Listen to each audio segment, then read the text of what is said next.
լինի նորմալ, որ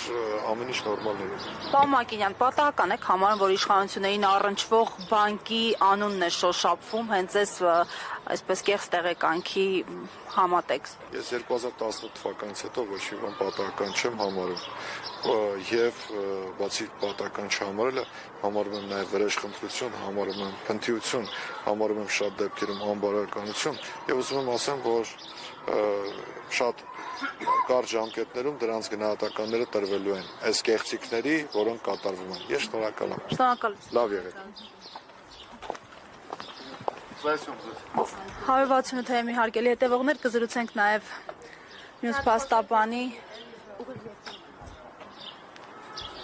պարոն Դալաքյանի հետ։ Մենք արդեն պայմանավորվել։ Պարոն Դալաքյան, երկար այսպես ուշացումներից հետո դատախազության կողմից աշխատանքային ֆայլը հասավ ձեզ թերացումներով, ինչպես դուք բարձրաձայնեցիք, ամեն դեպքում դատավորը անզիջում է եւ հանկարծ ինչ-որ փուլում սկսեց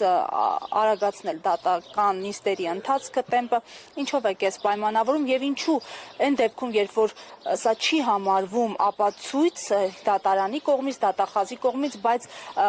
այդ փաստական տվյալների ճշգրտման պարտականություն դրվում է ձեզ վրա, դատավորն ուղիղ ասես կարող եք արժանահավատությունը ստուգել ինքներդ։ Տեսեք, այո, այդ ֆայլը տրամադրվել է, բայց հենց դատախազության ներկայացուցիչներն էլ իրենց խոսքում հաստատեցին, որ դա այն ֆայլը չէ, որով իրենք աշխատել են։ Եվ սա ամբողջությամբ իմաստազրկում է այդ ֆայլը տրամադրելու նշանակությունը, որովհետև այդ ֆայլը անհրաժեշտ է ոչ միայն մեզ, այլ նաև դատարանին վճիռ կայացնելիս։ Հիմա ինչու է այդ ֆայլը էգզել, որովհետև դրա մեջ լինում են բանաձևեր, հաշվարկի համար անհրաժեշտ տվյալներ, որոնք այս իրենց տրամադրած ֆայլում չկան, այսինքն մենք ուղղակի այդ տեքստը, բառերը, թվերը պետք է վերածենք հաշվարկի,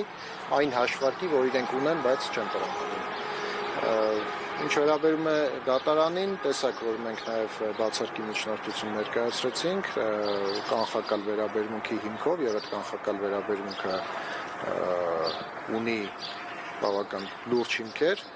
դրանք վերաբերում են դատավորի ընտանիքի անդամի Զոքանչի եւ Ռուբեն Հայրապետյանի միջև տեղի ունեցած դատական վեճին, որը տեղի ունեցել տարիներ առաջ, Հրանուշ Խարատյան ընդդեմ Ռուբեն Հայրապետյան եւ դատավոր Կարապետ Բադալյանը այդ ժամանակ որպես փաստաբան ներկայացրել է իր Զոքանչին ընդդեմ Ռուբեն Հայրապետյանի, այսինքն եւ ընդ որում դա եղել է ոչ թե ինչ-որ սովորական գույքային վեճ, այլ պատվին արժանապատվությանը պատճառված վնասի հատուցման վերաբերյալ վեճ, հետևաբար բնականաբար առաջացրել է նաև զգացմունքային ֆոն, լուսաբանվել է լրատվամիջոցներով եւ մեր համոզմամբ սա ակնհայտ հիմքեր ինքնաբացարկի համար, որը չհայտնեց դատարանը, ավելին ընդհանրապես չքննարկեց այդ միջնորդությունը։ Պարոն Դալաքյան, նայեք, նախորդ նիստերին, երբ այսպես վերահաշվարկի հիմքով փորձում էին ձգձգել հայցվոր կողմը, հետաձգել նիստերը, դատավորը կարծեք ընդառաջում էր։ Այս անգամ, երբ որ դուք մի քանի փորձ արեցիք եւ նախորդ դատականությունում եւ այս անգամ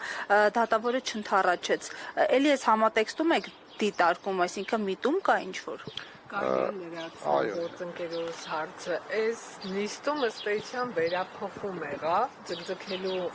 մեղադրանք ուղիղ դատավորի կողմից ներկայացվեց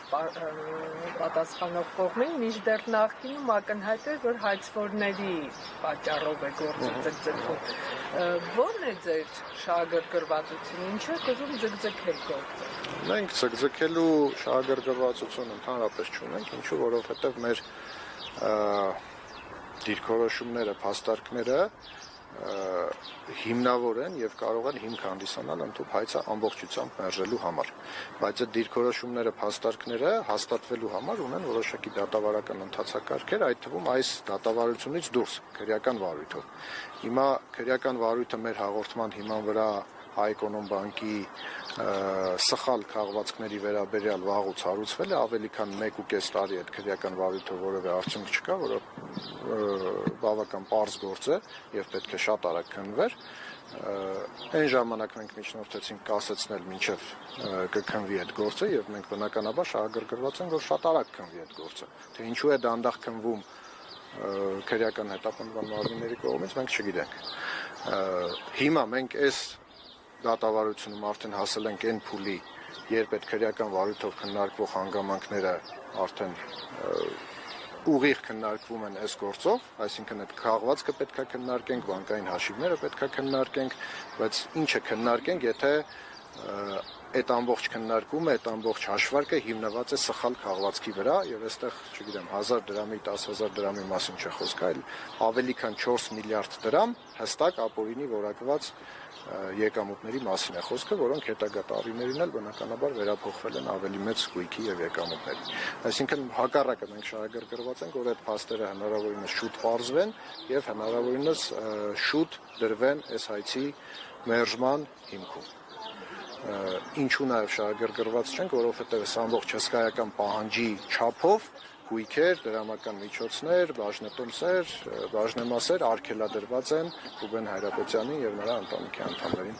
պատկանող։ Պարոն Դալաքյան, եւ վերջին հարցը, նայեք, Հայ-Էկոնոմբանկի կողմից, ձեր կողմից բարձրաձայնված այդ կեղծ տեղեկանքի արկայությունը արդյոք հիմք է տալիս մտածելու, որ մյուս գործարքների դեպքում էլ հնարավոր է այսպիսի անփութություն, միտումնավոր կամ գուցե ոչ,